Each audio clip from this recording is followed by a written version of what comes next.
¿Cómo están? Buenas tardes, bienvenidos. Vamos a ajustar un poquito acá, creo que estamos bien, sí. Bienvenidos, buen fin de semana, como siempre los sábados, a esta hora que ya nos relajamos, que ya está adentrado el fin de semana, nos damos esta posibilidad de charlar con gente de distintos ámbitos. Siempre buscamos cosas nuevas para llevarle un testimonio que tal vez no sea de primera mano, es de primera mano como nos llega, pero tal vez para usted no sea de utilidad de primera mano, pero sí para una tercera persona. Entonces, vi a tal con tal cosa, no sé, hablamos con el doctor Julio Fochesato sobre ciudadanía en España, y por ahí directamente que estaba mirando no era quien lo necesitaba. Entonces, ¿qué pasó? Le dijo a otro y a otro, y bueno, estas son las cosas de la comunicación, ¿no?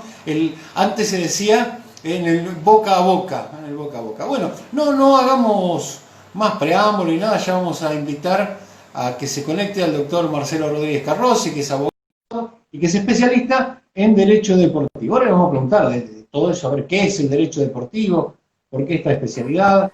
Ahí está conectado Lelo. Hola Lelo, buenas tardes. Hola Gustavo, ¿cómo te va? Muy bien, un gusto verte. Bueno, me alegro igualmente. Especialista en derecho deportivo, eso es una especialidad que pocos abogados tienen, ¿no? No, no te creas, ahora hay mucho. Tal vez cuando arranqué yo hace 20 años atrás ahí había poco. Bueno, Pero a eso iba a apuntar, porque cuando yo te conocí hace ya mucho tiempo, eran muy pocos los que estaban especializados, ¿no? Y después, claro, empezó a aparecer tal vez con la proliferación de tantos deportes federados, se me ocurre, ¿no? sí, sobre todo por el tema del fútbol. El fútbol es el que lleva la lanza adelante, y la mayoría de los abogados que están en el deporte, un porcentaje, no te sabría decir, pero sí muy mayoritario está en el tema del fútbol. Tenés una ventaja, Lelo, me parece, por sobre el resto. No, ventaja, digo, en conocimientos. Porque has sido jugador de fútbol, porque has jugado en Buenos Aires, porque estuviste, no sé, en una institución importante como Racing. Después, bueno, seguiste tu carrera también en Mar del Plata. O sea que conocés del métier, del vestuario, de la charla con el dirigente, de lo que pasa dentro de ese ámbito tan particular. Además, sos técnico de fútbol también, que eso me parece que es un plus. Sí, sí, soy técnico de fútbol y ahora estoy justo cursando para la licencia pro de Conmebol, así que siempre he estado en el fútbol de un lugar o del otro. Vos por ahí conocés bien la parte cuando estuve dentro de un club, porque estuvimos juntos en Aldo Civi muchos años. ¿Sí? Eh, entonces hoy por hoy, después de 20 años, tal vez de todos los lados no es del mostrador porque es más un octógono esto, tiene muchos lados el tema del fútbol y haciendo un balance, por ahí la etapa que recuerdo con mayor cariño es la de Aldo Civi. Es decir, hoy si tuviese que elegir un lugar de todos los que puedo tener en el tema del fútbol profesional, como abogado, como habiendo jugado y ya no tengo edad para jugar, entonces hoy estaría así dentro del club formando equipos de trabajo. Vos sabés mira, el otro día, en otro espacio que tenemos, que hablamos de Aldo Civi específicamente, cuando entrevistamos a Seba Pena, a Tito Rebotaro, y al Flaco Lareu, en otra entrevista que hicimos con el profe Literio, ya todos coincidimos en lo mismo, ¿no? Que fue una etapa muy especial porque había como que reinstalar en una institución el fútbol profesional, ¿no? Y nos tocó a todos, cada uno desde su lugar, ¿no? Sí, yo la recuerdo, ya te digo, una etapa con mucho cariño, una etapa que a mí particularmente me sirvió me dio una experiencia que después la utilicé a lo largo de mi carrera, conociendo por ahí primero el esfuerzo que hace la gente que está dentro de un club. Recordemos que cuando nosotros llegamos Aldo Civi estaba en el Federal A todavía y era un club que venía bueno, con una transición no feliz por ahí del presidente anterior a lo que fue la Munuera, la familia Balastro que estuvo detrás, entonces había que armar todo desde cero. Y por ahí con la sorpresa de que 5 o 6 meses después, Aldo Civi ya estaba en el Nacional B, que era pasar Ajá. de una categoría amateur a una profesional, entonces se armó un departamento legal muy bueno, un departamento, digamos, contable muy bueno. Por suerte la familia Balastro puso a disposición, nosotros que veníamos de ese lado, es decir, toda una serie de profesionales para que empiecen a trabajar para el club y lo que hubo en ese momento, a partir del trabajo de ustedes, de la gente que estuvo en la administración, es decir, el club fue llevado adelante no por dirigentes que pueden hacerlo de manera part-time, sino que ellos apoyaron, fue un sostén económico muy importante, pero el club fue llevado adelante por gente que trabajaba full-time, es decir, gente que no estaba ad honorem, sino que era gente rentada y que por eso mismo se le dio una calidad de trabajo para la época que fue superlativa y por eso Aldo Civi creció mucho en ese tiempo. Entonces, hoy por hoy quedó una imagen de un club que fue adelante, pero desde todas las áreas del club, no era únicamente la deportiva, sino que detrás de un plantel de fútbol profesional, que lo que la gente no sabe, había administrativo, había abogados, había contadores, había personal de seguridad, había gente que organizaba la logística, es decir, no, cuando Aldo Civi subió al Federal A, y siendo que yo había sido jugador, entonces uno cuando es jugador es muy egoísta a veces, cree que uno gana y obviamente gana y pierde los partidos dentro de la cancha.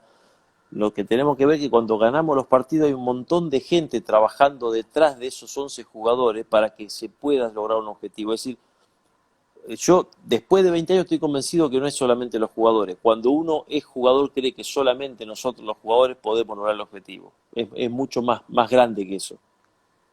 Mirá qué bueno lo que decís. Ahí no te está saludando Mariano Padilla, bueno, que ha sido obviamente jugador de fútbol, técnico de fútbol también, que este año, bueno, los tiene sin actividad a todos en Mar del Plata, ¿no? Qué momento, más allá que la mayoría de las instituciones son amateurs en lo que a fútbol se refiere, digo, qué momento también duro para la práctica del deporte y la enseñanza sobre todo, ¿no? Sí, duro para todos. Un saludo para Mariano que está haciendo el curso de la licencia Pro conmigo. Sí, Mira, claro que es duro. Es un contanos, a año. ver, espera, vamos a hacer un alto ahí, Lelo. ¿De qué se trata esa licencia pro? La licencia Pro es un régimen que, al igual que el de UEFA, lo que hace es nivelar legalmente, digamos, a todos los entrenadores de Sudamérica los efectos que puedan dirigir en otro país sin tener que pasar por los filtros que muchas veces precisás. Por ejemplo, vos hasta hace muy poquito atrás para dirigir, te digo, un país, en Chile, vos precisabas haber tenido una experiencia en primera división, creo que era de 3 años, no recuerdo bien ahora, pero de 3 años, para que vos puedas dirigir el primer equipo. Si no tenías esa experiencia y tenías algo menor, podías dar unas equivalencias. Le pasó a Martín Palermo cuando fue a dirigir Unión Española, que para poder Claro. salir al campo tuvo que él, el Pato Bondancieri, tuvieron que rendir unos exámenes. Y la otra es cuando no te daba la experiencia en primera división, o porque venías del ascenso, porque venías de inferiores de AFA, tenías que directamente cursar un año. Entonces, lo que hizo Conmebol es unificó todos los criterios de estudio para los países de Sudamérica, cosa que de no tener esas trabas después. Entonces, Ujú. vos tenés que tener tu licencia pro para poder ir y trabajar como si fuese natural del país donde estás yendo. En esa línea que me parece que está bien rumbeado lo que pretende conmigo, digo, pero en esa línea, si sale desde Argentina, ¿no? Todo lo que es ATFA, lo que es AFA, en qué nivel crees que está? ¿Se va superando día a día? ¿Se ha estabilizado? ¿Decayó? Vos decís el nivel académico de los técnicos Sí, salidos. sí, sí, sí. Eh, yo creo que tenés un poco de todo y en Argentina vos pensás que primero que los técnicos que salen de Argentina ya vienen con una experiencia de su pasado por el fútbol, que es lo que por ahí más lo forma. Lo que te da el curso de técnico es conocimiento en otras áreas que por ahí no son tan cercanas al jugador, como pueden ser los aspectos pedagógicos, didácticos, más allá que muchos lo tienen naturalmente, que son grandes técnicos, no por haber estudiado, sino porque ya tienen virtudes. En otros casos, la formación académica te sirve para darte cuenta de un montón de cosas. Es decir, yo, por ejemplo, tenía conceptos naturalmente que después uno los puede ratificar en el curso o rectificar, Ajá. sobre todo en cuestiones didácticas. Uno a veces A mí me pasó mucho, ¿sabes con qué? Con aprender la psicología de los jugadores infantiles, o los jugadores, viste, de los adolescentes, o el jugador de, por decirte algo, que cosa que me llamó la atención cuando hice el primer año del curso, que era yo no sabía que los chicos de 6 o 7 años que vos ves que no la pasan, bueno, no la pasan porque naturalmente es lo normal esa edad no pasarla porque hay un componente más egoísta, el chico es individualista, entonces pretender decirle a un chico de 6 7 años que se la pase un amigo y forzarlo a eso, le estás errando porque no tenés que ir a eso, tenés que respetar la maduración psicológica del jugador. Entonces, bueno, esas cosas a nivel académico las aprendés. Y por supuesto, cuando vos tratás con jugadores más grandes, en primera división o las juveniles grandes, digamos, ahí sí te sirve tu experiencia porque vos también decís, bueno, a mí me trataron de esta forma, me sirvió o no me sirvió, o algún otro concepto lo pones en práctica, pero no dudo que la formación académica es muy importante. Y Argentina está muy bien en ese sentido. Lelo, recién dijiste una edad complicada, 6 7 años. Llevo a mi hijo yo a un club, X club, un club obviamente federado, está dentro de alguna de las ligas argentinas, con edad de lo que se conoce en Mar del Plata como predécima. Me lo fichan, hay que fichar al nene, hay que ficharlo, se le hace una ficha, firma el papá, firma la mamá, un formulario, y después empiezan a ver unas cosas que se llaman derechos, el derecho formativo, el derecho federativo, ¿qué es todo eso? ¿Qué es empecemos por esto, ¿qué es el derecho federativo de un jugador de fútbol? El derecho federativo te lo digo bastante, un término bastante jurídica, es la potestad que tiene un club para registrar a un jugador en su liga o en su asociación para que juegue a favor de ese equipo. Es eso, es Bien. una potestad del club. El derecho económico es cuánto vale, porque es anverso y reverso de una moneda, es decir, el derecho federativo, la parte registral, y el derecho económico, mira, cuánto me sale a mí contar con ese jugador si yo lo quiero pasar para este club. Entonces, Ajá. es eso. ¿Qué pasa? Muchas veces vos vas a escuchar que en el fútbol profesional vos decís, bueno, mirá, eh, un club tiene el 100% de lo federativo y el 50% de lo económico. ¿Qué quiere decir? Sí. El que tiene el 100% de lo federativo es el que lo usa, por más que el jugador Ah, esté prestado. Es decir, vos me prestás un jugador a mí, bueno, vos trasladaste temporalmente tus derechos federativos a favor mío, yo lo estoy usando, pero los económicos o no son míos o yo te compré la mitad. Entonces quiere decir que el día que lo vendamos yo tengo el 50% de ese beneficio económico que va a entrar al club. Es eso, es decir, muchas veces se lo complejiza, pero es mucho más simple de lo que parece. ahora, ¿y qué pasa, Lelo? Por ejemplo, se firma un contrato, ¿no? Por 3 años. A los 3 años, ese contrato se vence. El jugador queda en libertad de acción. Sí, tiene libertad de Y, acción. al club que lo contrató durante esos 3 años, que pagó por sus derechos económicos, ¿qué le queda? ¿Le queda algo? ¿Le queda el derecho económico, por ejemplo?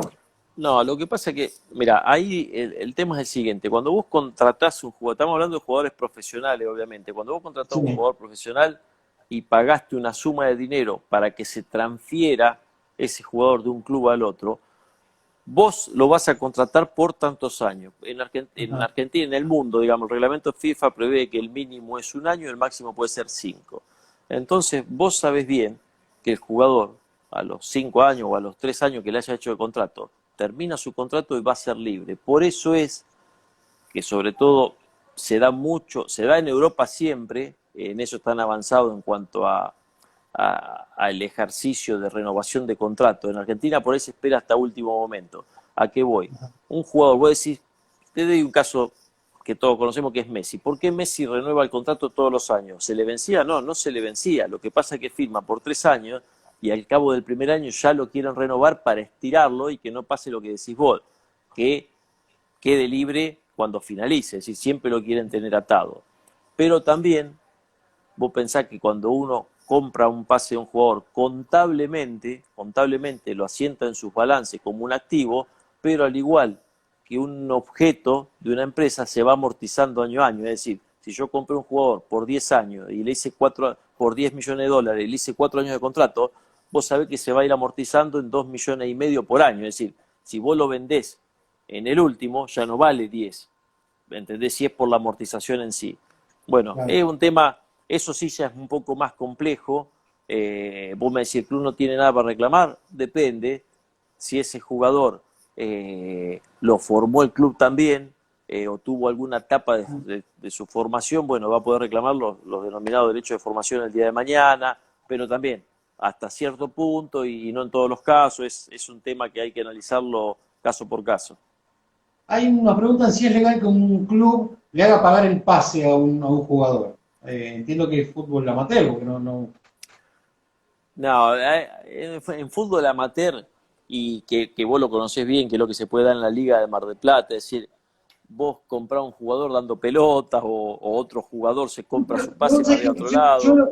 esto mismo lo escuché de ligas del interior del país, donde dice, bueno, si vos te tenés que pagar el pase, vos venís de otra liga, tenés que pagarte el pase. O pase interclub también, ¿no? Sí, bueno, pero son usos y costumbres de eso, son usos de costumbre. No quiere decir que no sea fuente de derecho, los usos y costumbres son fuente de derecho también, pero Ujú. no siempre es así. Lo que sí, lo que están diciendo, sí es legal que un jugador se pague su pase. Bueno, es legal a partir de que si vos tenés, ya te digo, ya sea amateur, porque la ficha es a perpetuidad. Esto la gente por ahí no sabe. Cuando vos firmás a nivel amateur, a nivel de Liga del Interior y eso, tu registración en ese club es a perpetuidad. ¿Qué quiere decir? Que vos las causales te las dice de liberación, ¿cuáles son? Mira, que a vos te den el club la liberación, o lo que se llamaba contrapase, Ajá. o que vos estés 2 años sin jugar, sin haber firmado planilla, y en ese caso es como que prescribe la ficha del club, caduca, no prescribe, caduca sería el término correcto. Y la otra, eso a nivel amateur, pero a nivel profesional, cuando en un contrato se establece una cláusula de rescisión o una cláusula penal o una cláusula de extinción, estos tres denominaciones yo te dije no es lo mismo, cada una tiene sus consecuencias, pero bueno, lo que en definitiva hace es que el jugador esté pagando su salida del club para poder ir a otro lado. Vos me decís, ¿la paga el jugador? No, el que la paga es el club que lo va a recibir y de hecho legalmente, tanto en el reglamento FIFA como en el Real Decreto 1006 del 85 de España, es decir, prevé que el club que recibe a ese jugador sea solidariamente responsable, es decir, es el que termina pagando. Ahí Entonces lo vos me decís, saludamos. Ah, sí, sí, perdón, redondear el no, hilo, no, perdón. a lo que voy a preguntar, vos me decís, ¿es legal? Sí, es legal, es legal. Lo saludamos, digo, a Brian Costa, que está ahí conectado también, y así en clubes de barrio. Bueno, a Brian Costa, o sea, la consulta al abogado hay que pagarla, le decimos por las dudas. No vale por No, acá, no. no, un amigo, Brian Costa, de los representantes más, De los que se puede más hablar. de los que se puede hablar, exactamente, exactamente. Sí. De lo que se puede hablar, y cuando hablas no sabés que ya va perdiendo 2-0. ¿Viste? Con algunos te pones No, a hablar y decís, ¿cómo empato el partido? No cómo lo ganó, cómo empato por lo menos, no, ¿no? bueno, porque es muy capaz, Brian es muy capaz, es muy capaz. Lelo, estamos un poco rondando entre el fútbol amateur y el fútbol profesional. Hoy con la proliferación de los medios, de las redes sociales, bueno, se difunde mucho material de los jugadores. ¿Qué pasa con aquellos jugadores que juegan, por ejemplo, un Federal A o un Federal B, que no tienen contrato con una entidad, y viene un club profesional y dice, yo quiero a este que juega el Independiente de Chivilcoy, por citar un club nada más, ¿no? Y lo quiero un club de Nacional B. Se lo puede llevar, digo, no, acá tiene un contrato profesional.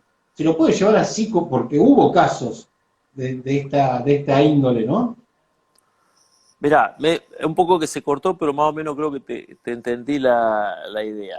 Mirá, hay algo, Gustavo, que yo lo digo al poco tiempo que empecé a representar jugadores, me di cuenta que el mundo del fútbol funcionaba de esta forma. Es decir, un jugador juega donde quiere jugar, punto, no hay otra. Por más que tenga contrato y eso, es así, va a forzar una situación en la cual no le conviene a nadie tenerlo atado, tenerlo preso, y se va a ir, o ya te digo, o por las buenas o por las malas, porque también hay causales de despido indirecto dentro del fútbol. Entonces, cuando un jugador se quiere ir, y es lo que yo haría, o lo que vos muchas veces pasó en Aldo Civi cuando estábamos, ya te digo, en esa función que yo le sugería al presidente, déjalo ir, tratemos de negociarlo, pero cuando el jugador se quiere ir no hay vuelta atrás. Pues ¿sabes cuál es el tema? Mira, son lo que se llaman obligaciones intuito personales. ¿Qué quiere decir? Una obligación intuito personal, que es como la que presta un jugador de fútbol con un equipo, es la misma que la de un pintor famoso cuando vos lo contratás para que te haga un retrato. Vos al pintor famoso, si se pone de punta con vos, ¿lo podés obligar a que te haga el retrato? No, no lo podés obligar, porque si encima lo obligás, te va a hacer una caricatura. El jugador de fútbol es lo mismo, no lo podés obligar. Es intuito personal porque esa prestación que vos contrataste solamente él te la puede dar. Si él no te la quiere dar, tenés que salir a buscar otro jugador que nunca va a ser lo mismo que él, ¿me entendés? A ver, dicho de otro modo, a ver si lo interpreté de esta manera. A mí me quiere contratar una empresa para que trabaje como profesional, pero yo trabajo en forma aficionada en esta otra empresa. Y la empresa en la cual trabajo en forma aficionada no me puede dar un contrato profesional porque no está dentro de ese régimen. Más o menos por ahí es la cosa. No, en ese caso es diferente. Ahí ya lo tiene dicho los tribunales ordinarios de nuestro país. Ajá. FIFA te habilita también. Si un jugador es amateur y tiene una Sí. propuesta de trabajo de un equipo profesional, el jugador se va a ir, va a firmar contrato y ese contrato, cuando se registre, el jugador va a ser habilitado. Obviamente que para habilitarlo va a haber que activar algunos de los medios que te indican para habilitar a un jugador cuando el otro club te va a denegar ese pedido de CTI o de habilitación. Entonces terminás, el juez único de FIFA es el que te habilita, pero ya te digo, en ese caso es lo que decís vos, jugadores que vienen de la órbita amateur y que firman un contrato profesional son habilitados porque hay un derecho reconocido mundialmente que es el derecho a trabajar, el derecho que es constitucional en la mayoría de los países, por lo menos occidentales. Entonces, de esa forma, sí, ya te digo, va a haber casos y de hecho hay un montón. Me acuerdo el chico de Mar del Plata, Quiles, que fue, ya te digo, Ajá. prestado por Alvarado, siendo amateur en ese Aquiles. momento, a Quilmes, Uh-huh. venció el préstamo, el jugador no quiso volver, firmó un contrato profesional con Quilmes y fue habilitado. Y legalmente es lo que corresponde. Es así. Acá voy a hacer otro referencial brevemente, porque recuerdo en ese momento que quien era el presidente de Alvarado, en una charla así informal, me dice, ¿y a vos qué te parece? Me dice, digo, lo que me parece es que perdiste el jugador. O sea, ya el jugador lo tenía perdido y no quería sentarse a negociar en ese momento con Quilmes y que hubiese sido lo más lógico en este caso, ¿no? Sí, sí, sí, tal cual. Lo que pasa es que ahí, te digo la verdad, mira, que eso se dé en clubes de la órbita profesional con jugadores amateur, que cuál es el caso. Por ejemplo, si un jugador de cualquier equipo que juega en Superliga o en Primera Nacional, es decir, jugadores que los equipos son profesionales y ellos son amateur porque son menores de edad y porque todavía no le hicieron contrato, bueno, Ajá. si ese jugador se va, que también va a ser habilitado en otro lado, bueno, ahí un poco es caerle al club y decir, mirá, se te fue, pero vos tenías la posibilidad de hacerlo profesional, para que no se te vaya. Pero los que están a todo de pie y mano son los clubes que son amateur, que no pueden ser profesional y que no pueden impedir que el jugador se vaya. ¿Entendés? Porque ¿qué pasa? A vos se te va un jugador de la Liga de Mar del Plata Ay, lo perdimos, Lelo. si vos sos un equipo profesional. Ahí me Repetí, por tenés, ¿no? favor, la Todavía. última parte porque justo se cortó ahí un segundito. No, te decía que los que están atados de pie y mano son los clubes que lamentablemente son amateur y no tienen Sí. rango de profesional, que son todos los equipos de las ligas del interior, los equipos, ya te digo, de divisiones no profesionales. Porque eso, por más que quieran retener al jugador haciéndole contrato, no lo pueden hacer.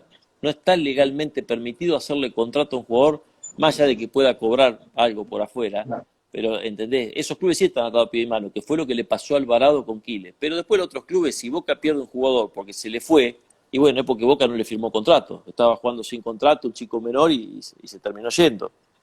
Pregunta ¿Entendés? acá Pablo Flamén, creo que leo bien, espera que me pongo los anteojos, ahí está, sí. Dice, en el caso de Dale. los juveniles es igual, pregunta Pablo, y dice caso Bonfilio y Soule, por ejemplo. Bueno, un saludo a Pablo también, otro amigo. No, en el caso de esos dos, ahí es esa situación que se da que ahora sí los clubes profesionales son los que están atados de pie y mano. ¿Por qué? Por en el caso de Bonfiglio y Matías Soblé, Sí. eran jugadores que no habían cumplido 16 años todavía y que entonces el club no le puede hacer contrato, porque vos precisás una edad mínima de 16 años. Entonces, ¿qué pasó? Esos chicos, cuando cumplieron 16 años, no aceptaron el contrato que les dio San Lorenzo en el caso de Bonfiglio y Vélez en el caso de Sobolé, y se fueron al exterior, ¿entendés? En esos casos sí, los clubes no pudieron hacer nada. Pero diferente es el caso que yo digo, ya te digo, cuando un jugador a los 20 años debuta en primera, juega y no tenía contrato. Estos dos chicos era imposible retenerlos, ya te digo, por una cuestión de edad. El otro caso es por una cuestión de mala praxis del club. Mirá, tenías un jugador que con 20 años lo haces jugar en primera y se te va porque no le hiciste contrato. Porque los clubes a veces creen que ellos se están ahorrando plata y son vivos diciendo, mirá, tengo estos chicos que están jugando ahí en primera o en reserva y todavía, como no tienen edad para contrato obligatorio, no se los hago. ¿Entendés? Entonces me estoy ahorrando esa plata. Pero después, ¿sabés qué pasó? Que el jugador, cuando te acordás de hacerle contrato, es tarde y se te fue. Pero te puedo nombrar 1000 casos de eso, ¿entendés? Esqueloto, que se fue de Banfield a Italia, un montón, de eso hay casos a patada. Hay una cantidad mínima de partidos, vamos a suponer, de firmas de planilla. Un jugador, no sé, 17, 18 años, va al banco, por ahí alterna algunos minutos. ¿Puede hacerlo durante todo un torneo? ¿Tiene alguna cantidad máxima de partidos con No, si planilla? si el jugador alcanza el 25% de los partidos oficiales del club, es decir, si juega el 25% de los partidos oficiales del club, el club está obligado a ofrecerle contrato profesional. ¿Entendés? Esa es una obligación. ¿Qué pasa? Esa es una cláusula que está, que hoy cayó en desuso, que se llama. ¿Por qué? Porque ningún jugador va a jugar el 25% de los partidos sin tener contrato antes. ¿Me entendés? Ya el club te ofrece el contrato antes. Esa es la situación. ¿Y cómo es la metodología? Voy ya por ahí a lo más, no sé si parte de logística, pero ¿cómo es la metodología? El club que hace, se sienta, le dice al jugador, mire, nosotros lo queremos contratar, el famoso telegrama, que el club, como dice el tango, que alguna vez cantó Maradona también, el club le mandó el telegrama de citación. Sí, sigue siendo por telegrama o por carta documento o directamente sentándolo al jugador y firma el contrato y ya evita el tema de la carta, ¿entendés? Lo que pasa es que ya te digo, es mucho el caso por caso de qué jugador. Jugadores que vienen muy bien de inferior y que vos decís, este va a llegar a primera, entonces le hacen contrato a partir de los 16, de los 17, de los 18, y otros jugadores que éramos los normalitos, digamos, que estábamos esperando los 21 y rezando para que por favor nos hagan contrato, ¿entendés? De hecho, el tango que cantaba Maradona así, estaba agradeciendo que a los 21 años le llegó el telegrama para hacer contrato. El sueño del pibe. Ahí nos saluda Walter Fernández también.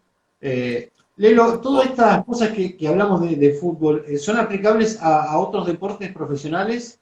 Digo, el rugby fuera de la Argentina, o bueno, el básquetbol a través de la Liga Nacional y algún otro deporte. Todos tienen, sí, yo te digo, mirá, no me especializo ni hago nada, si lo mío es todo fútbol, pero sí, todos los deportes tienen régimen legales, profesionales. Por ahí el tema de rugby, ya te digo, yo ni siquiera entiendo las reglas, así que no me meto, pero sé que en la Argentina es un régimen amateur, tiene todavía sus componentes amateur, digamos. No es tan profesionalizado en Argentina, pero ya te digo, no me meto porque desconozco directamente. Ahí está uno que algo jugaba. ¿Cuánto valdría hoy Claudio José Marcelo Bianchi? Y yo calculo que muchos jugadores, ya te digo, de grandes jugadores de la década del 80, del 90, que por lo menos la que jugaba yo, era tanta la cantidad de buenos jugadores y tan difícil llegar, que hoy por hoy esos jugadores adaptados a este fútbol, que no es el mismo, y sí, no, podrían valer mucho más de lo que valieron antes, eso es seguro. Lelo, bueno, 2x3 estás, 2x3, mira qué término, pero de vez en cuando vas a Estados Unidos, vas a Europa, por cuestiones tuyas profesionales, como representación de jugadores. Cuando te sentás, porque aparte yo sé que te gusta sentarte a mirar un partido de fútbol, cuando lo ves, viste que el fútbol es una cosa verlo por televisión, otra cosa en la cancha, porque se ven otros aspectos. Cuando te sentás, por ejemplo, no sé, en Estados Unidos, a ver un partido, o mismo en Europa, ¿qué diferencias ves no solo en el juego, sino en todo, en el armado, en las actitudes del banco de suplentes, en el arbitraje? ¿Qué se nota de diferencia con la Argentina? Mirá, en cuanto al juego en sí, Hace 10, 15 años atrás notabas más diferencias, sobre todo en el tema del control de pelota, la rapidez del juego. Ajá. En Europa me llamaba la atención y ya te digo, yo soy un enamorado de los controles de pelota, porque entiendo que es la faceta más difícil del juego.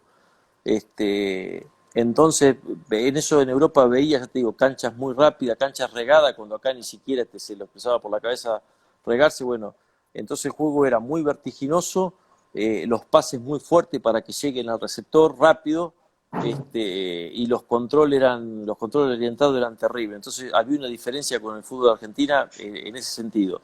Después en la creación individual no, es lo que siempre destacó a Sudamérica en eso. Vos acá veías jugadores que ya te digo que limpiaban dos o tres tipos como si nada, y en Europa no lo ves porque no, ni siquiera lo intentaban eso, era mucho control, pase, ir a buscar el espacio, atacar el espacio. Hoy prácticamente se ha equiparado, pero te voy a decir por qué. Porque Europa evidentemente tenía eso, pues ya venía con una tradición de muchísimos años de campo de juegos muy bueno. Entonces vos ya desde inferiores vos tenías campo de juegos muy buenos. Y en Argentina era un desastre. Este, hoy por hoy no, las inferiores de AFA de los últimos 15 años, todos los campos de juego están muy buenos, o la gran mayoría. Entonces el jugador argentino mejoró los controles en velocidad y el juego se hizo más rápido. Eso evolucionó Argentina en eso a partir de una mejor infraestructura de los clubes. Y después en relación a Estados Unidos, yo lo que sigo viendo en Estados Unidos, y de hecho, mirá, ahora corté, mi hijo estaba jugando, empezaba en el segundo tiempo, que está allá, lo que veo en Estados Unidos es muy buenos campos de juego, muy buena infraestructura, pero todavía no hay que pasa en la MLS, te digo, porque miro mucho, he estado mucho en MLS y en USL, que es la segunda categoría en orden de importancia. Ajá. Hoy Estados Unidos sigue teniendo un problema que lo viene mejorando año a año, el torneo es mejor, pero en función de qué se da. De que vos en Estados Unidos, tanto la MLS como la USL son empresas que tienen varias franquicias. Las franquicias son los clubes. Entonces, vos tenés un salary cap, que es un tope salarial, tenés un tope de compra, tenés un presupuesto que a cada club le toca lo mismo. Entonces, ¿qué pasa?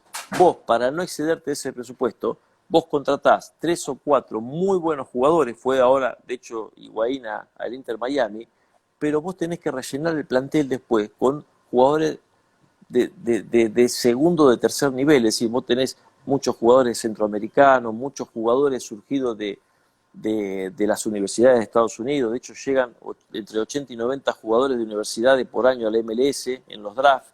Entonces, ¿qué pasa? Vos te encontrás con que el Guaje Villa, en Manchester City, tira una pared, en New York City, tira una pared y le devuelven no la misma pared que él recibía en Europa, sino que ya se la devuelven, viste, un poco la arena suelta.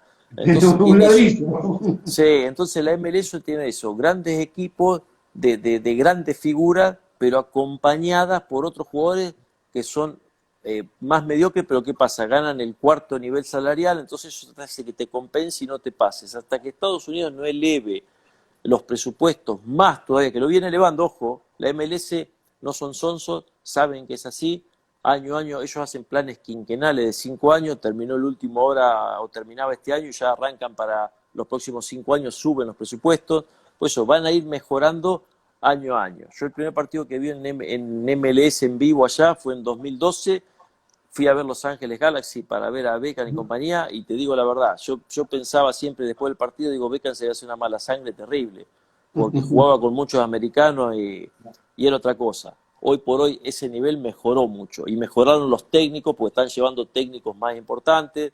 Va a ser una liga muy importante, ya te digo, de acá a unos años. Viste que hay toda una camada que año a año se va renovando esa camada de jugadores que por ahí no tienen la posibilidad de hacer un contrato profesional en Argentina y buscan nuevos rumbos. Y te encontrás con jugadores que están en Vietnam, que son figuras, jugadores que tal vez ni siquiera llegaron a debutar en primera en Argentina. Bueno, España, ni hablar, Italia, te encontrás, no sé, en Bélgica, en un montón de lugares y en Estados Unidos también. ¿Qué le conviene hoy al jugador argentino que no pudo explotar aún en la Argentina? ¿Qué liga, a dónde le conviene ir por una cuestión te lo pregunto porque sé de que recorres el mundo no desde la computadora, sino que viajás. Digo, ¿qué le conviene al jugador? ¿Por infraestructura, por profesionalismo, por desarrollo del juego? ¿Cuál es el lugar ideal para que puedan continuar con su carrera? Y obviamente que siempre es Europa. Bueno, en Europa tenés muchos países, muchas categorías. Un jugador argentino que por ahí no tuvo la oportunidad acá y justo será que tiene pasaporte europeo, va a jugar a Tercera División de España, que es la cuarta categoría en orden de importancia, y va a jugar y puede andar bien. Y lo que tiene Europa, ¿por qué te digo Europa? Porque el scouting de equipos más importantes se hace mucho mirando para abajo, ¿entendés? Y el scouting es muy amplificado. Entonces a vos te puede saltar que un jugador argentino joven está haciendo un muy buen papel porque estadísticamente lo está mostrando en un equipo por ahí de una categoría, de una tercera categoría, y vos empezás a subir, pasás a un equipo de una segunda categoría y así podés tener posibilidades. Pero bueno, en esto, Gustavo, yo te digo, no hay nada escrito. Tino Costa llegó a Francia desde la isla Guadalupe, en Centroamérica. Entonces, el tema, mirá, para llegar tenés que jugar bien. Esa es la única. No tenés otra, ¿entendés? Y estas políticas que tienen, bueno, en Europa, en Estados Unidos también, de no concentrar, de ir directamente a la cancha, ¿cómo lo ves? A diferencia, bueno, que es distinto a Argentina, donde bueno, terminamos de No, entrenar, bueno, comemos, ahí, mirá, un poco volviendo a tu pregunta anterior, como decía, ¿qué diferencia había? Yo te hablé solamente de la diferencia futbolística, no te digo la otra, la diferencia siempre es cultural, es lo más importante.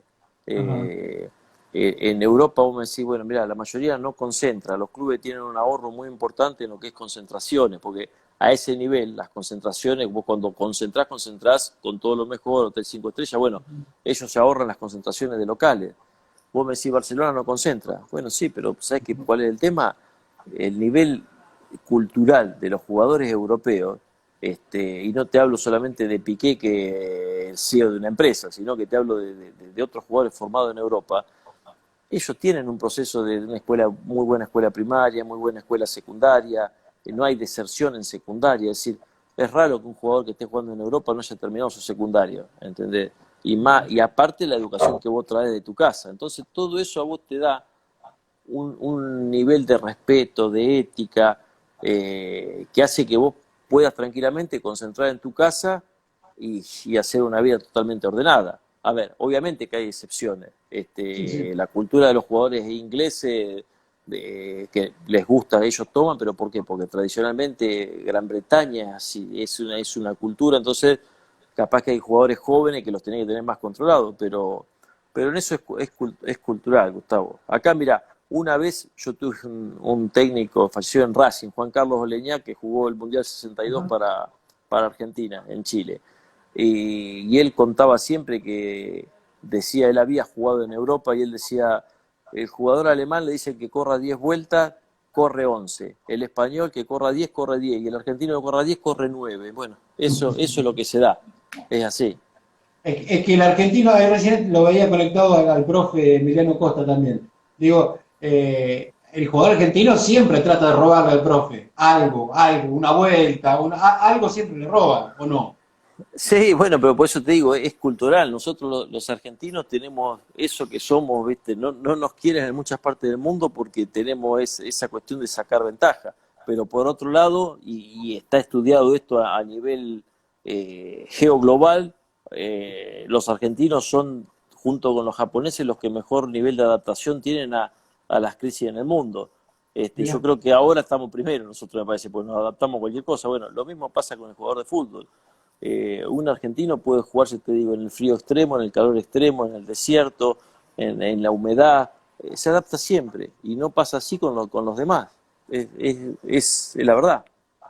Ahí veo que está Julio Pigliacampo también conectado, lo saludamos.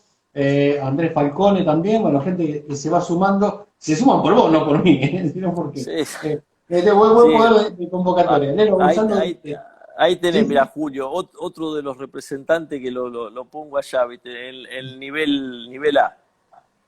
Eh, vos sos, a ver, vos sos representante, vos, Marcelo Sí. Rodríguez Capozzi, tenés tu licencia internacional, o un montón de cosas. pero a su vez tratás con otros representantes. ¿Por qué hay tipos que son tan difíciles, que vos decís, terminás y te mirás a ver si tengo la billetera, tengo el celular, vos decís, algo me llevó, algo, porque vos conocés de esto y mucho, hace 20 años que das vuelta en esto, pero no das vuelta en vicio, das vuelta porque trabajás en esto. Sí, yo obviamente que tenés de todo, pero como en todas las profesiones, tenés buenos médicos, malos médicos, pero yo creo que en el caso de los representantes, en realidad, nobleza obliga. Vos tenés que preguntarle al jugador si tu representante te hizo ganar plata o no te hizo ganar plata o te consiguió siempre lo mejor que pudo conseguir para lo que había en el mercado. Y en definitiva, buenos y malos los va a terminar juzgando el jugador que es tu cliente, ¿entendés? Porque no voy a dar nombre acá de los que yo digo, este es un desgraciado, pero sin embargo yo me doy cuenta que sus jugadores están todos muy bien y no se van. Entonces, una cuestión es la cordialidad entre colegas, y yo te puedo decir quién es, caso de Julio, que ya te digo que está ahí, o de Brian Costa, yo me llevo muy bien con ellos, pero aparte son buenas personas, gente, ya te digo, que tiene un nivel que vos podés confrontar, pero confrontando con razones, no te van a elevar nunca la voz.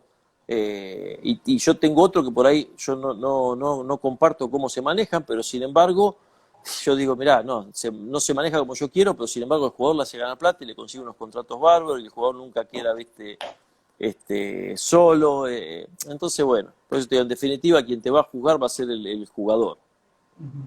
Eh, Hay no sé si es un mito, lo hablé con un técnico profesional no hace muchos días, charla informal de gente que se conoce hace un montón de años y que fue jugador, fue campeón del mundo y está sin trabajar. Entonces le preguntaba a ver qué pasaba, porque no trabajaba. Me dice, mira, si vos hoy en el fútbol argentino no estás con fulano, un X fulano que el que anda mucho en el fútbol, sabe de quién hablo, no trabajas. ¿Es un mito o es una realidad eso, Lelo? Si no estás con No, determinado representante. en parte tiene algo de verdad, pero te voy a decir, yo te voy a dar la respuesta de por qué pasa eso y no es culpa del representante, es culpa de los dirigentes, Gustavo. Ajá, Nosotros, mira. lamentablemente, y eso ya te digo, te lo puede decir cualquiera de los representantes que están acá o de los representantes ahora amigos que lo hemos nombrado. Yo siempre digo, el grave problema del fútbol argentino, los- Ay, se nos fue. Ahí está. se debe haber cortado porque me saltó el cartel que me queda 10% de batería. Te Estaba decía, complicado. el grave problema del fútbol argentino es la incapacidad, el poco sentido común, la intolerancia de los dirigentes. El dirigente argentino y de cualquier estrato social y de cualquier club tiene un problema. Muchos son grandes empresarios, tipos muy exitosos en su profesión, pero cuando entran en el fútbol hacen todo mal. Y vos me decís, pero ¿por qué si un tipo? Porque ¿sabes qué pasa? Que muchos entran al fútbol por una cuestión de cholulismo, otros una cuestión de poder, otros una cuestión de ser alguien público, muchos ponen la cuestión pasional y no pueden dirigir bien. Entonces, ¿qué pasa? Yo siempre le digo que a mí, mira, muchos, se ve con los años, muchos me usan de consultor, yo no los represento, casos de técnicos o de amigos que ya te digo que son técnicos, me llaman para preguntarme, mirá, tengo que presentar un proyecto, ¿me lo podés ver vos para que yo lo vea? Por ahí lo corrijan algunas cosas, sobre todo en cuestiones de semántico, de cómo llegar. Y yo lo primero que le pregunto es, ¿quién va a ser el receptor de este proyecto? ¿A quién se lo va a presentar? Porque si es un director deportivo es una cosa, vas a hablar de fútbol. Si es un dirigente, no le podés pasar muchos videos, no le podés hablar de cuestiones tácticas como hablamos entre nosotros rápidamente porque lo vas a confundir, no va a entender nada, se va a aburrir. Entonces, ¿quién es el receptor de ese mensaje? Ahora bien, vos me decís, si no estás con tal representante no podés dirigir. Y porque posiblemente ese representante tenga muy buena llegada con ese dirigente y por ahí no tiene que hablar de fútbol, sino que se tiene que sentar, tomar un whisky, hablar de huella perdido, o dejar que el otro se tire flores y metiste un técnico. Por eso te digo, el grave problema del fútbol, sobre todo el fútbol argentino, es la clase dirigencial. Punto. Lelo, tengo miedo que te quedes sin batería. Mira, ya hemos charlado casi 45 minutos y es un verdadero gusto. Entre los abogados que tienen esta senda del derecho deportivo, de representar jugadores, por ahí no tanto de la representación, pero sí del conocimiento, de la ley de contrato de trabajo, de jugador y todo eso. ¿Quién es el Messi en la Argentina? Digo Messi por el mejor de este tiempo, de esta era. No, de los abogados, Sí. a ver, yo ¿Hay tengo un tipo, Messi? Hay un Messi. sí, hay un Messi, para mí sí hay un Messi, sí, sí, hay un Messi, o sea, yo te digo, hay dos Messi, uno de un lado del mostrador y otro del otro lado. Uno está A ver, ¿cómo es eso? no, no, porque uno es un abogado que ejerce como abogado y el otro es un abogado que es árbitro del TAS, y yo lo considero los dos tipos más capaces, con gran experiencia, que son para mí número uno. Yo te digo, yo tengo dos personas, que una es Ariel Rec, y el otro es Gustavo Abreu. Gustavo Abreu es árbitro del TAS, Ariel Rec es un abogado de muchísima experiencia, de muchísima capacidad, litigante permanente en FIFA y el TAS, y es de los tipos que yo considero que más sabe y que mejor interpreta, porque a veces no es solamente saber, vos podés saber mucho y no interpretar el momento, y él es el que mejor interpreta el momento. En eso yo creo que es el mejor. ¿Y hacia dónde vamos? ¿Hacia dónde va el fútbol argentino? ¿A una total profesionalización? ¿A estas famosas sociedades anónimas que tanto asustan los que aman un club? Sí, sí, sí, sí, va camino a eso, va a estructuras de trabajo profesionalizadas, mucho más aspecto incluso de inteligencia artificial dentro del fútbol. Por ahí yo lo que te estoy diciendo, en Europa ya está, pero acá va a llegar. Acá equipos como Racing tiene una muy buena secretaría técnica, Estudiantes de La Plata tiene muy buena secretaría técnica.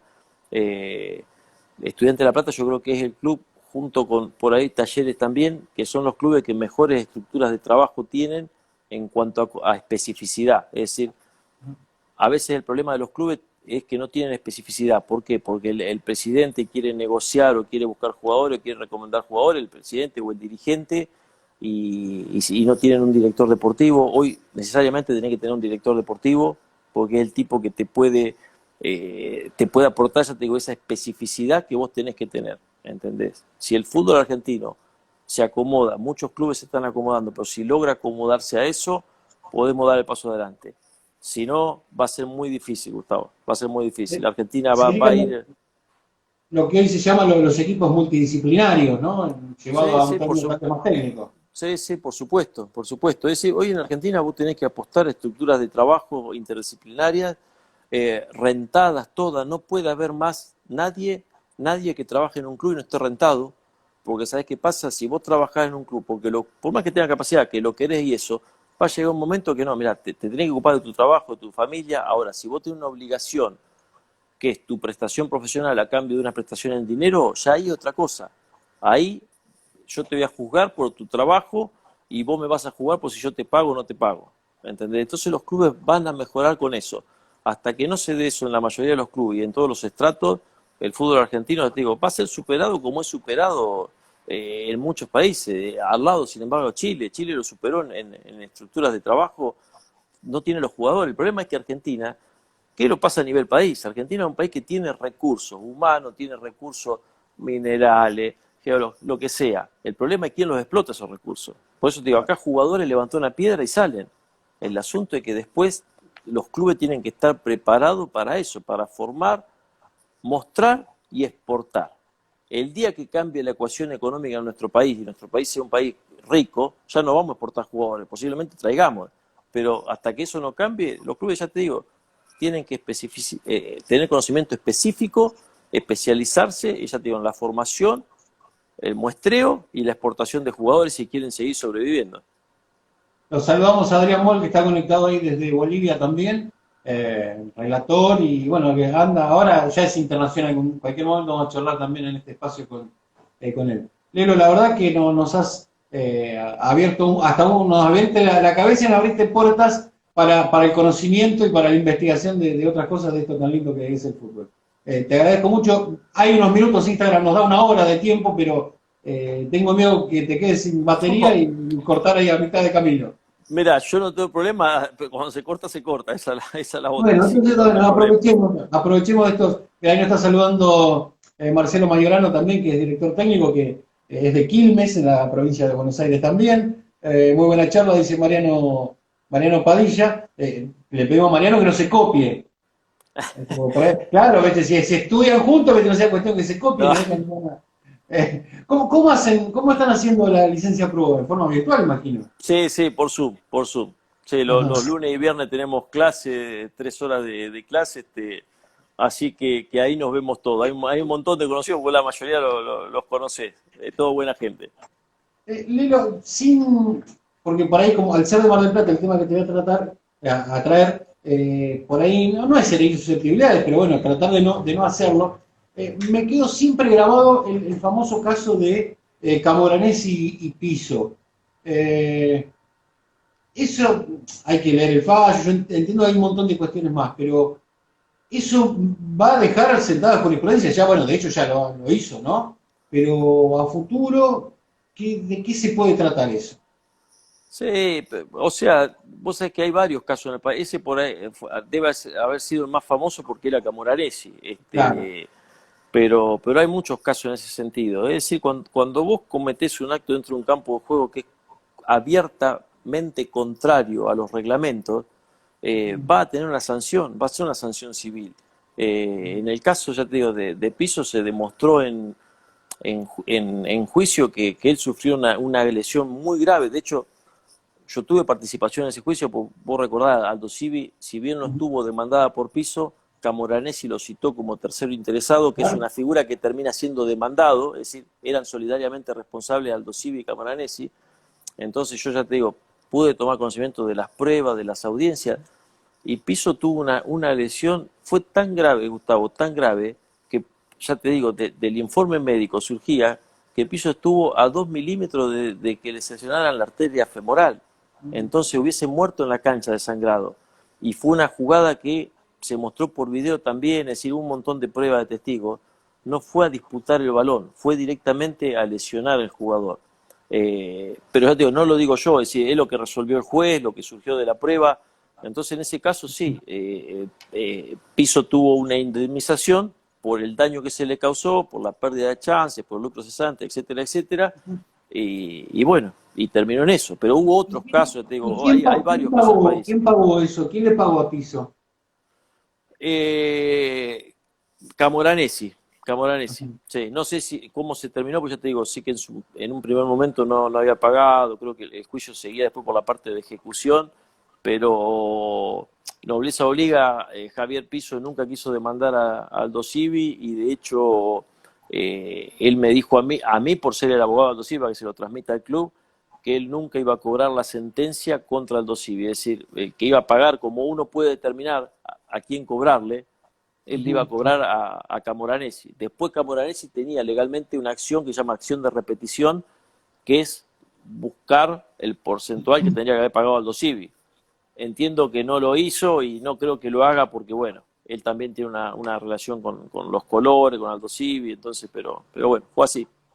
Y te traigo otro tema que también fuiste partícipe muy importante, el tema de Alejandro Débole, que enjuicia también a Aldo Civi, donde un juez dice que bueno, era partícipe de un amateurismo marrón que existe en Mar del Plata. Sí, bueno, el amateurismo marrón, ese es un término que se engendró en los albores del fútbol en Inglaterra, es decir, cuando el fútbol era amateur, Claro. amateurismo marrón porque se pagaba por afuera. Hay Pero, una pero sí, serie en Netflix, Hombres sí, de Honor, creo que se llama o algo parecido. sí, sí, muy buena y de hecho tiene rigor histórico la serie, la verdad que está muy bien, es muy recomendable para los futbolistas. Te decía en el caso de Alejandro Débole, sí, lo que había era una relación laboral encubierta, pero es como se daba, Gustavo, como se dio siempre en la Liga de Mar del Plata con los equipos grandes, que no quedaba otra. Es decir, lo mismo que vos viste en la serie esta de Inglaterra, lo mismo pasaba en Mar del Plata. Si vos querés formar buenos equipos, querés obtener, ya te digo, resultados, aspirar en ese momento a que pueda subir al Nacional B, bueno, y los jugadores cobraban, pero hubo un montón de casos, Débole no fue el único, es decir, hay un montón de casos contra el Civi, contra Alvarado, cualquiera que recibe porque FIFA lo dice en su reglamento, incluso cualquiera que recibe una prestación económica que supera los gastos que esa persona hace para poder jugar al fútbol, es salario, es remuneración, ¿entendés? Entonces, bueno, lo de Alejandro Débole pasó así. Pero ya te digo, vuelvo a lo que te decía, el ejemplo con los chicos, cuando un jugador de un club amateur se va a un club profesional. Los clubes estaban atados de pie y mano en ese momento, porque por más que ellos quisieran hacer un contrato profesional a Débole, no lo podían hacer porque legalmente no lo podían hacer. Entonces no le quedaba otra que pagar por afuera. ¿Cuánto para charlar y cuántas cosas que nos ha dado y nos da la Liga Marplatense de Fútbol, ¿no? En el conjunto de sus 32 clubes que practican el fútbol? Nos da jugadores que van al profesionalismo, nos da este tipo de cuestiones. Creo yo que es una de las ligas mejor organizadas del interior, me ha tocado recorrer un montón de ciudades, pero me parece que ese polo que tiene Mar del Plata, en ese sector de la provincia de Buenos Aires, habría que explotarlo un poco más, ¿no? Sí, en cuanto a la Liga de Mar del Plata, sí, es definitivamente una de las mejor organizadas del país. De hecho, Mar del Plata fue la primera que se integró al sistema Comet, ¿sí?, de AFA. Entonces, ¿no?, en ese sentido están a la vanguardia en el país. Y después, Mar del Plata es una cuenca inagotable de jugadores, junto con la que vos conocés bien ahí, la zona de Santa Fe, son las dos más importantes, Y yo ya te digo, a veces me asombro de jugadores que me entero que son marplatenses jugando en primera división porque se fueron de muy chicos, es decir, hay una cantidad enorme, pero sí, es una cantera inagotable. Bueno, Lelo, te agradecemos ahora sí, ya estamos en el tiempo que nos autoimpone Instagram, y bueno, está en Mar del Plata, ¿no? No te hice la pregunta de Moy, está en Mar del Plata, sí. No, en este momento me vine a Balcarce bueno. a Pensé que me iba a decir, no, mira, estoy en Houston y son las 3 de la mañana. No, yo soy balcarceño de pura cepa, y me vine a Balcarce a visitar a mi papá y eso, que es tan grande, que no mi mamá no está grande, mi papá está grande, pues si no mi mamá se enoja. Escucha, ahí sí, Reino sigue siendo el intendente, sí. Sí, el mejor que ha tenido en la historia de Balcarce. Ahí tengo un pedido de la familia del Chivo Álvarez, que quieren que aunque sea la cancha, le pongan el nombre de Oscar el Chivo Álvarez, que tanta buena carrera hizo en Mar del Plata. Sí, aparte ya te digo, el Chivo fue técnico mío, un ser humano maravilloso, una persona muy querida acá.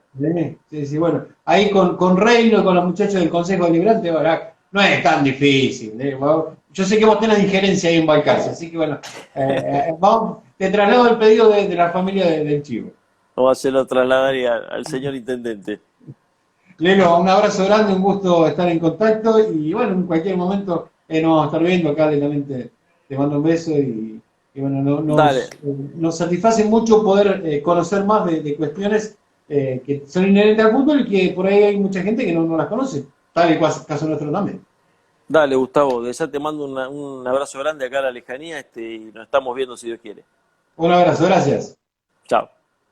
Ahí estaba el doctor Marcelo Rodríguez Carrozzi, Lelo, conocido como Lelo, un abogado del fútbol y con un montón de conocimientos. Lo llevamos, él era arquero, vamos a contar, él era arquero, entonces volaba de palo a palo, como se decía antes, pero ahora más o menos con esta charla le decimos hacer ese trabajo. Espero que les haya gustado. El miércoles que viene otro nuevo testimonio, siempre cosas para incorporar, conocimientos, cosas que pero yo esto no lo sabía. Bueno, si podemos aportar en algo a esta pasividad que nos toca en algunos sectores de la Argentina, bueno, bienvenido sea. Que tengan un muy lindo fin de semana. El martes, actividad en Facebook, como siempre ya saben, de martes a sábado, 7 de la tarde, busquen o Instagram o Facebook, que ahí nos van a encontrar hablando de cosas que seguramente les van a importar. Que tengan un muy lindo fin de semana. Muchas gracias.